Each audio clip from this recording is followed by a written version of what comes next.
Mi nombre es Valeria. En mi familia hay dos papeles. Mi hermana, Briana, es la hija dorada que puede reservar viajes no reembolsables a Islandia para Navidad. Yo soy la confiable, la operadora del 911 que trabaja turnos obligatorios de 12 horas en los días festivos. Mi papel es estar disponible. El de ella es ser aventurera. Hoy, ella hizo oficiales nuestros papeles. Falsificó mi firma en un documento de la escuela, nombrándome tutora de sus 2 hijos mientras ella abordaba su vuelo. Acabo de recibir la llamada. La escuela no logra comunicarse con ella. Y tengo 30 minutos antes de que llamen a servicios de protección de menores. ¿Eres tú la persona confiable en tu familia? Te vemos. Sabemos lo que se siente cargar con ese peso. Síguenos y únete a un espacio donde por fin se entiende tu historia y se reconoce tu valor. Trabajar como operadora del 911 no es un típico 9 a 5. Somos la línea de vida. Escuchamos el pánico, la desesperación y los peores momentos de la vida de la gente. Nuestro trabajo es ser metódicas, tranquilas y precisas cuando el mundo se está derrumbando para la persona que está al otro lado de la línea. Pasa una factura muy pesada. Somos personal esencial, lo que significa que los días festivos no son una petición, son una asignación. Mis turnos obligatorios de 12 horas ya estaban fijados para el 23 y el 24 de diciembre. Faltar no era una opción. Significaba medidas disciplinarias inmediatas y perder el pago extra de días festivos que necesitaba desesperadamente para seguir pagando las deudas que arrastro desde la universidad. Vivo sola. Mantengo mi vida en orden y protejo mi paz con fiereza, porque mi trabajo drena hasta la última gota de energía emocional que tengo. Mi hermana, Briana, es lo opuesto. Ella es la hija dorada, la que se casó bien, tuvo 2 hijos hermosos y siempre pareció doblar el mundo a su antojo. Su esposo, Carlos, es bastante amable, pero la sigue sin cuestionar nada. Yo amo a mi sobrina y a mi sobrino, Sophie y Leo. Sophie tiene 7 años, es súper lista y artística. Leo tiene 5 y es un torbellino de energía. Los amo. Eso es lo que hace que todo esto sea mucho más difícil. Mi amor por ellos ha sido usado como palanca en mi contra durante años. El patrón se estableció hace mucho. Yo era la confiable, la soltera, la que no tenía su propia familia. Eso se tradujo en que yo fuera el cajero automático por defecto y la niñera por defecto. Me acordé de la cena de mi graduación de la universidad. Briana y Carlos habían olvidado sus carteras y me dejaron pagar la cuenta de casi 10,000 pesos con mi tarjeta de crédito recién estrenada. Me acordé de la vez que tomaron prestado mi auto para un viaje de fin de semana cuando yo estaba en la universidad y lo devolvieron sin gasolina, con una multa de estacionamiento de 600 pesos metida en la guantera, que por supuesto tuve que pagar yo. Me acordé de la vez que asumieron que yo manejaría 4 horas, solo de ida, para la fiesta de cumpleaños número 3 de Leo simplemente porque yo no tenía otros planes. Mis planes, dormir, desconectar, simplemente existir después de una semana agotadora de turnos nocturnos, nunca fueron considerados válidos. Como 2 semanas antes de Navidad, Briana llamó. Su voz sonaba inusualmente dulce. Ese tono agudo que usa cuando está a punto de pedir algo imposible. «Hey, Vale, solo pasaba a saludar. ¿Cómo va el trabajo?» Intercambiamos cortesías sobre el frío que empezaba a sentirse en la Ciudad de México y el clima soleado allá en Guadalajara, donde viven nuestros padres. Luego vino el golpe. Entonces, Carlos y yo encontramos una oferta de último minuto increíble para ver las auroras boreales. ¡En Islandia! Estamos pensando en ir del 23 al 26. Se me hizo un nudo frío en el estómago. Bri, eso es Navidad. Lo sé, ¿a qué suena mágico? En fin, necesitamos que cuides a Sophie y a Leo. No era una pregunta, era una afirmación. Abrí mi calendario del trabajo, aunque ya sabía la respuesta. No puedo. Tengo turnos obligatorios de 12 horas el 23 y el 24. Tengo que estar físicamente en el centro de llamadas de emergencias. Este fue nuestro primer intento de límite, el no suave. Ya te mandé esos enlaces de las agencias de niñeras para las fiestas. ¿Te acuerdas? Tienes que reservarlas con anticipación. Un suspiro frustrado silbó por el teléfono. Valeria, esas agencias están cobrando como 500 pesos la hora. Es ridículo. Es un abuso. Eres familia. Es la tarifa de días festivos, Bri. Así está el mercado. Tú solo te sienta a contestar llamadas todo el día. ¿No puedes simplemente llevártelos contigo? La pura y absoluta ridiculez de esa petición, llevar a 2 niños pequeños a un centro de mando del 911, casi me hizo reír. Era una sala segura a nivel federal. Brianna, no solo contesto llamadas. La semana pasada atendí un choque múltiple con varios muertos. Ayudé a guiar a una mujer mientras le hacía RCP a su esposo. No son solo llamadas, y es una instalación segura. La respuesta es no. No seas tan dramática, estoy hablando de Navidad. Ella estaba minimizando la realidad de mi trabajo. Mira, no es para tanto. Los papás de Carlos están ocupados todo el día con las actividades de su iglesia. Nuestros papás están en Guadalajara. Tú eres la única opción. Yo no soy una opción, dije con la voz cada vez más firme. Este fue el no duro, el intento de límite que se suponía debía terminar con el asunto. No estoy disponible. Tienen que contratar a alguien o tienen que cancelar su viaje. Cancelar, Valeria, no es reembolsable. Es una fortuna. Son miles de pesos. Entonces debiste haber reservado una niñera antes de reservar el vuelo. Mi horario ya está fijado. No puedo y no lo voy a hacer. No seas tan dramática. Su voz se volvió afilada, fría. Está bien, como sea. Veremos cómo le hacemos. Colgó antes de que pudiera responder. Solté el aire que no me había dado cuenta de que estaba conteniendo. Incluso sentí una punzada de culpa, ese reflejo antiguo que nos programaron, pero la ahogué. Había sido clara, había sido firme. Pensé que ahí terminaba todo. Ese fue mi error. Había puesto un límite. Y mi hermana lo interpretó como un reto, un obstáculo logístico que había que superar. Avanzamos rápido al 23 de diciembre. Eran las 11 de la mañana. Estaba armando mi bolsa de guardia para mi turno, una camisa extra del uniforme, bocadillos altos en proteína, 2 botellas de agua y mis audífonos con cancelación de ruido para mi descanso. Los turnos de días festivos siempre son los peores. Más pleitos en casa, más conductores ebrios, más gente sintiendo el peso profundo de la temporada. Me estaba preparando mentalmente para las siguientes 12 horas. Mi celular sonó. Era una notificación de Google Calendar, una invitación de Brianna enviada hacía apenas segundos. Tía Valeria, niñera de tiempo completo del 23 al 26 de diciembre. Me quedé mirando la pantalla, sintiendo cómo se me helaba la sangre. Acababa de enviarla. Toqué rechazar tan rápido que mi dedo fue un borrón. Mi celular sonó de inmediato. No era Brianna. Era un número desconocido de los suburbios, cerca de donde ella vive. Mis instintos de operadora se activaron. Contesté. Habla Valeria. La señorita Valeria Torres. Habla Susana de la oficina de la primaria Cedros del Valle. El corazón me golpeó el pecho. Sí. ¿Pasa algo? Oh, sí, todo bien. Solo llamamos para confirmar quién recogerá a Sophie y Leo Torres. La escuela sale al mediodía hoy por las vacaciones. Y vemos que usted figura como la nueva tutora principal. Se me fue el aire de los pulmones. ¿Nueva tutora? Lo siento, creo que hay un error. Soy su tía. Sí, señorita. Su mamá, Brianna, actualizó el formulario de contacto de emergencia esta mañana. La puso a usted como persona autorizada para recogerlos. Los padres aparecen como viajando al extranjero e inlocalizables hasta el 27. Lo había hecho. Realmente lo había hecho. Ignoró mi no y simplemente me designó. Susana, yo lo siento, aquí hay un error muy grave. Yo no soy su tutora. Nunca autoricé esto. De hecho, tengo un turno obligatorio de 12 horas en el trabajo. No puedo recogerlos. La voz de la secretaria se volvió vacilante y pude escuchar la cautela legal en su tono. Oh, eso es problemático. Señorita Torres, la escuela sale exactamente en 1 hora.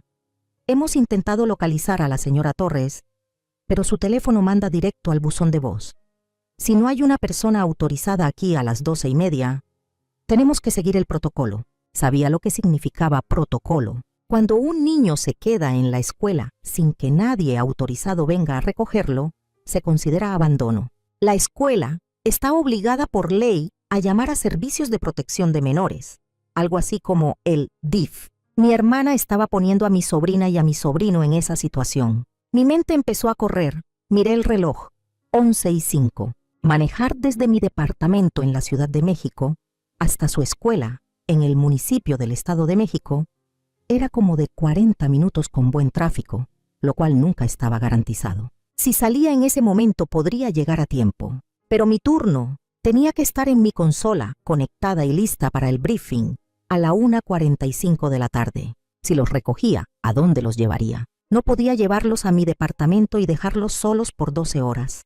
No podía llevarlos al centro de llamadas. Esto no era solo una molestia, era un acto calculado de sabotaje. Había esperado hasta el último segundo, sabiendo que yo era una buena persona, sabiendo que no permitiría que Servicios de Protección de Menores se llevara a mis sobrinos. Estaba usando mi trabajo y mi amor por sus hijos en mi contra. Susana, dije, con la voz ligeramente temblorosa, ¿puede por favor enviarme por correo electrónico una copia de ese formulario? El que se actualizó esta mañana. Necesito verlo. Claro, se lo mando al correo que tenemos registrado. Mi bandeja de entrada hizo un sonido. Abrí el PDF. Ahí estaba. El formulario de contacto de emergencia del alumno. Toda mi información, Valeria Torres, mi dirección, mi número de teléfono. Y al final, una firma digital descuidada que se suponía era la mía. Me temblaba la mano. No solo era descuidada, era arrogante. Ni siquiera se había esforzado por hacerla parecer real. Era una declaración de propiedad. Puedo firmar por ti. Soy dueña de tu tiempo. Esto era fraude. Una ola de rabia absoluta, fría y afilada me atravesó. En ese momento, mi celular sonó otra vez. Un buzón de voz, de Briana. Le di play. El ruido de fondo era inconfundible. El murmullo de una sala de embarque. El sonido amortiguado de un agente de puerta anunciando un vuelo a Reykjavik. Valeria, ya estamos abordando para Islandia. Estoy tan emocionada. Mira, los niños están en la escuela. Solo ve por ellos. La escuela sale al mediodía. La llave de la casa está debajo del mismo tapete de siempre. Todas sus cosas están en sus cuartos. Nos vemos en 4 días. Te quiero. Bye. La despreocupación, esa seguridad arrogante, el desprecio absoluto por mi vida, mi trabajo, mi negativa explícita. Ni siquiera se tomó la molestia de preguntar, solo me informó. Me informó que me había ofrecido como voluntaria. Sentí esa sensación vieja y familiar, la sensación de ser un tapete, años de ser la confiable, la que solo suspiraba y recogía los destrozos. Mi familia, especialmente mi hermana, confundió mi paciencia con debilidad. Confundieron mi competencia con disponibilidad infinita. Miré el documento falsificado. Volví a escuchar el buzón de voz, abordando para Islandia. Ellos estaban en el aeropuerto de la Ciudad de México, probablemente a 10 minutos de su puerta de embarque. Tenía 2 opciones. Opción 1, ceder. Podía llamar a mi supervisor, suplicar una excepción de emergencia. Lo más probable era que me la negaran. Me expondría a un reporte disciplinario y perdería el pago extra de días festivos. Pasaría la Navidad, ese tiempo en el que se suponía que debía estar ayudando a gente en crisis reales, hervida en resentimiento, cuidando a los hijos de mi hermana mientras ella brindaba con champán y miraba las auroras boreales. Estaría reforzando su creencia de que mi vida era secundaria ante sus caprichos. Opción 2, mantener la línea. Abrí el correo de recursos humanos que confirmaba mi turno obligatorio. Abrí la política de entrega de alumnos oficial de la escuela, la misma que le había reenviado a Briana 2 semanas antes. Ahí decía claramente que los niños solo serían entregados a las personas anotadas en el formulario y que si un tutor listado parecía no apto o coaccionado, la escuela se reservaba el derecho de contactar a las autoridades. Mi hermana no solo me estaba pidiendo que hiciera de niñera, estaba dejando a sus hijos en una escuela pública para poder irse de vacaciones, y estaba usando mi identidad para lograrlo. Una pregunta moral emergió nítida y clara. ¿Por qué era yo la que estaba en pánico? ¿Por qué era yo la que enfrentaba las consecuencias de sus decisiones? Ella había creado esta emergencia, no yo. Mi entrenamiento de operadora tomó el control. El pánico retrocedió, reemplazado por una calma metódica y fría. Esto era un incidente y requería una respuesta precisa, por pasos. Llamé de nuevo a la escuela. Susana, habla otra vez Valeria Torres. Señorita Torres, son las 11:30. ¿Ya tomó una decisión? Sonaba tensa. Sí, le estoy enviando un correo ahora mismo. Va a recibir 2 documentos. El primero es mi citatorio oficial, no negociable, de la Ciudad de México para mi turno obligatorio de días festivos. El segundo es una declaración firmada bajo protesta de decir verdad, de que la firma en el formulario de tutores es una falsificación. y que yo no autorizo bajo ninguna circunstancia aparecer como tutora. Mi voz era plana, serena, la voz que uso para indicar cómo hacer RCP. No soy una tutora autorizada, no estoy disponible para recogerlos. Los padres, Brianna y Carlos, han salido del país a sabiendas y han dejado a sus hijos, menores de edad, en su plantel. Hubo una fuerte inspiración del otro lado. Señorita Torres, nos está pidiendo que llamemos a servicios de protección de menores por su hermana. Le estoy pidiendo que siga la ley, la corregí. Soy una persona no autorizada. Los padres no se pueden localizar. Su protocolo es claro. Tiene que proteger a los niños. Yo estoy protegiendo mi trabajo, que por cierto, también está dedicado a la seguridad pública. El silencio se alargó. Sabía lo que esto significaba. Esta era la opción nuclear. Esto iniciaría una guerra que se extendería por varios estados, desde la Ciudad de México hasta Guadalajara. Brianna me pintaría como la villana que arruinó la Navidad, la tía sin corazón que dejó que sus sobrinos fueran llevados por el sistema.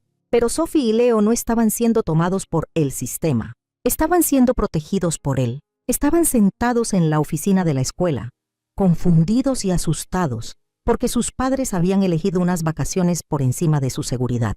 Sus padres los habían puesto ahí, no yo. Entiendo, dijo por fin Susana, con voz grave. Vamos a seguir el protocolo. Llevaremos a los niños al salón de estancia y contactaremos a las autoridades. Gracias, Susana, está haciendo lo correcto. Colgué, pero no había terminado. Esta situación requería precisión. Paso 1. La escuela. Ya había enviado el formulario de revocación y mis órdenes de trabajo. Eso cortaba mi responsabilidad. La escuela ahora estaba legalmente obligada a no entregarme a los niños, incluso si me presentaba. Paso 2. La documentación. Colgué con la escuela e inmediatamente marqué la línea no emergente de la policía de la ciudad. Me identifiqué como operadora del 911 fuera de turno. Necesito levantar un reporte por situación de bienestar. Hay 2 menores, de 7 y 5 años, actualmente en la primaria Cedros del Valle, en un municipio del Estado de México. Sus padres, Brianna y Carlos, aparentemente salieron en un vuelo internacional y los dejaron, esperando que una persona no autorizada y no disponible los recogiera. La escuela está iniciando el protocolo de servicios de protección de menores, pero quiero que esto quede asentado como revisión formal de bienestar. El oficial en la línea tomó el reporte. ¿Es operadora? Entonces ya sabe cómo va esto. Lo sé, dije. Solo quiero asegurarme de que todas las IES queden con punto. Los padres crearon una situación peligrosa. Se generó un número de reporte. Esto ya no era solo un conflicto familiar. Era un incidente documentado de omisión de cuidados por parte de los padres. Paso 3. La aerolínea. Este era el paso final necesario. Busqué el número de servicio al cliente de la aerolínea que volaba a Islandia, específicamente el escritorio de operaciones en el aeropuerto de la Ciudad de México. Conseguí a un agente de boletos en la línea. Estoy llamando por 2 pasajeros que están abordando actualmente el vuelo FI 670 a Reykjavik. Sus nombres son Brianna y Carlos. Señorita, no puedo hablar de la lista de pasajeros. Lo interrumpí usando mi voz de operadora. Escúcheme con mucho cuidado. No estoy reportando una amenaza. Soy operadora del 911. Estoy reportando una emergencia familiar de tiempo crítico. Sus 2 hijos menores, de 5 y 7 años, han sido dejados en su escuela primaria. Servicios de protección de menores está siendo enviado a la escuela en este momento. Los padres, Brianna y Carlos, deben ser contactados e informados de que tienen que regresar de inmediato a la primaria Cedros del Valle para hacerse cargo de sus hijos. Eso captó su atención. ¿Dejados? En la escuela. Sí. Falsificaron un documento de tutoría y salieron del país. La escuela ya contactó a las autoridades. Es necesario que llamen a los padres por los altavoces y los bajen de ese vuelo. Le di el número de teléfono de la escuela y el número de reporte de la policía. Yo voy a escalar esto de inmediato con el supervisor de puerta. Es una acusación muy seria. Lo es, confirmé. Gracias por atenderlo con rapidez. Colgué. Miré el reloj. 12:15 de la tarde. Terminé de empacar mi bolsa. Me imaginé la escena en el aeropuerto. Brianna y Carlos, acomodados en sus asientos, quizá con una bebida antes del despegue. La agente de puerta caminando por el pasillo, inclinándose. Señor y señora, tenemos un mensaje urgente desde tierra. Tienen que acompañarnos. Es sobre sus hijos. Mi celular explotó. Primero Briana. El identificador de llamada parpadeó. Vi cómo sonaba y luego se iba al buzón. Sonó de nuevo de inmediato. Carlos, dejé que sonara. Una tercera llamada. Mi madre, desde Guadalajara. Toqué ignorar. Puse mi teléfono en modo de concentración. Agarré mis llaves, mi bolsa y salí al coche. Llegué al centro de llamadas a la 1:30 de la tarde, justo a tiempo. Mi supervisor Marco asintió cuando entré. ¿Lista para las fiestas, Torres? Le devolví un leve asentimiento. Lista, dentro de lo que cabe. Me senté en mi consola, el resplandor familiar de las 6 pantallas siendo un consuelo. Mi celular personal en silencio dentro de mi bolso no paraba de vibrar. Podía sentirlo zumbando contra mi pierna. Lo ignoré. Entró una llamada por violencia doméstica. Un incendio en la autopista. Saqué a mi familia de mi mente. Esa gente me necesitaba. La otra gente. Los que ni siquiera sabían mi nombre. Cuando por fin tomé mi descanso, horas más tarde, mi buzón de voz estaba lleno. El primero era de Briana. No era una llamada. Era un grito. Un alarido primario de rabia pura, sin filtro. Valeria, ¿qué hiciste? Nos bajaron del avión. Dijeron que llamaste a servicios de protección de menores. Dijeron que los niños estaban abandonados.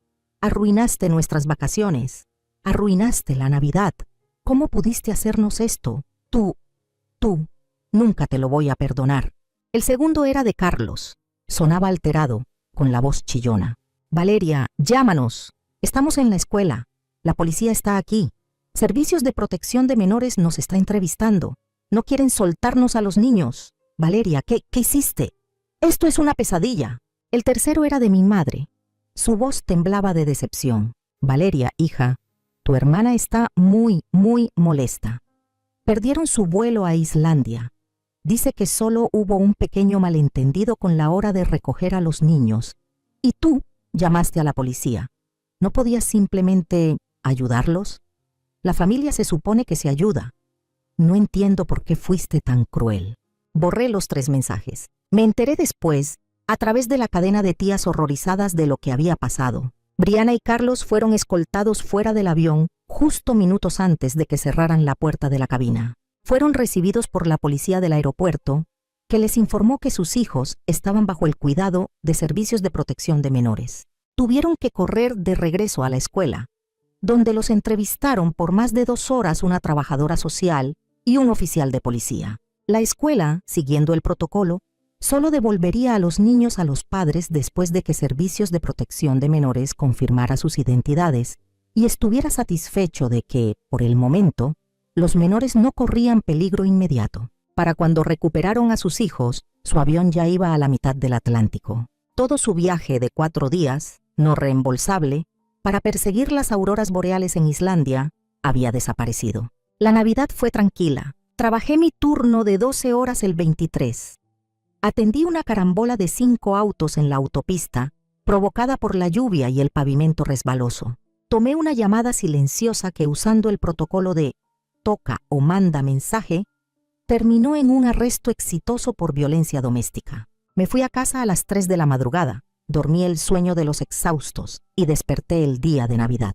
El grupo de chat de mi familia, Tribu Torres, era un campo de batalla. Mi teléfono había estado explotando. Tíos y tías con los que no hablaba desde hacía años estaban opinando. Mi tía María fue la primera. Valeria, mija, tu madre está hecha un mar de lágrimas. Lo que hiciste fue un pecado. ¿Llamar a la policía en contra de tu propia sangre? ¿En Navidad? Briana solo necesitaba ayuda. Hubieras llamado enferma, ya. Un tío al que no veía desde hacía una década agregó.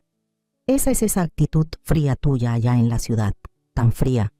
La familia es todo, deberías recordarlo. Briana, por supuesto, les había contado su versión. La versión en la que yo tenía un resentimiento personal y llamé a la policía para meterla en problemas por un simple malentendido con la niñera. Esperé hasta la mañana de Navidad, cuando sabía que todos revisarían sus teléfonos. Abrí el chat del grupo. Publiqué exactamente 2 imágenes. La primera era la captura de pantalla del formulario de contacto de emergencia falsificado, con la firma falsa claramente visible. La segunda era la captura de pantalla de mi horario de trabajo obligatorio en el centro de llamadas del 911 de la ciudad. Escribí un solo mensaje debajo. Esto no fue un malentendido.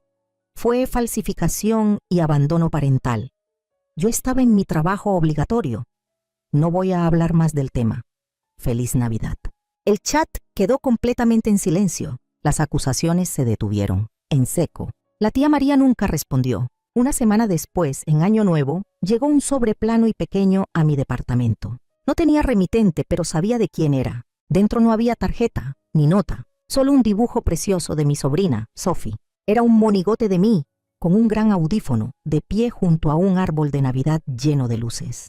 Abajo, con la letra temblorosa de una niña de 7 años, decía: Mi tía ayuda a la gente en Navidad. Detrás del dibujo venía un comprobante de transferencia. Carlos me había enviado 10,000 pesos. La línea de descripción tenía solo 6 palabras. Para el siguiente depósito de niñera. No era una disculpa, no de verdad, pero era una admisión. Era el sonido de un límite que, por fin, dolorosamente encajaba en su lugar. Todo este lío me enseñó varias cosas. Lecciones duras, pero necesarias. Primero, no es una frase completa, pero a veces, cuando tratas con personas que se niegan a oírla, no, y aquí está la documentación legal de mi negativa, es lo único que funciona. Segundo, tu trabajo es válido, tu tiempo es valioso. No importa si eres personal esencial como yo, alguien creativo o alguien que trabaja desde casa. Tu tiempo no es gratis solo porque tu familia no entienda o no respete tu trabajo. No tienes que quemarte viva para mantener a otros calientes. Tercero, proteger a los niños es responsabilidad de todos. Mi hermana y su esposo fallaron en ese deber. Pusieron sus vacaciones por encima de la seguridad de sus hijos. La escuela hizo lo correcto y yo hice lo correcto. Por último, y esta es la que más se me queda, no eres responsable de las consecuencias de la mala planificación de otra persona. Yo no les hice perder su vuelo. No llamé a servicios de protección de menores por maldad. Simplemente me negué a participar en su engaño. Y las consecuencias naturales de sus propias acciones hicieron el resto. Todavía me pregunto qué piensa la gente sobre esto. ¿Fui demasiado dura? Debí haber sido la buena hija y la hermana que ayuda, incluso si eso significaba sacrificar mi propio trabajo y seguir alimentando su comportamiento. ¿O era esta la única forma de que el límite se mantuviera? Déjame saber qué piensas. No hablamos durante meses. Brianna y yo. El silencio era pesado, pero, sinceramente, era tranquilo. Eventualmente, ella mandó un mensaje de texto rígido, formal, cerca de Pascua. Vamos a usar un servicio de niñeras registrado para nuestras vacaciones de verano. Ya dejamos el depósito. Le contesté unas horas después. Me alegra. Me da gusto que hayan encontrado una solución que les funcione. La siguiente Navidad, mi teléfono estuvo deliciosamente silencioso. Terminé mi turno obligatorio de días festivos. Manejé a casa bajo una llovizna ligera que parecía nieve lejana y puse los pies en alto con una taza de chocolate caliente. Mi celular estaba en modo de concentración. Mi correo tenía un mensaje de respuesta automática activo. Decía: no disponible para cuidar niños. Por favor, comuníquese con la persona que haya contratado. Fue la mejor Navidad que había tenido en años.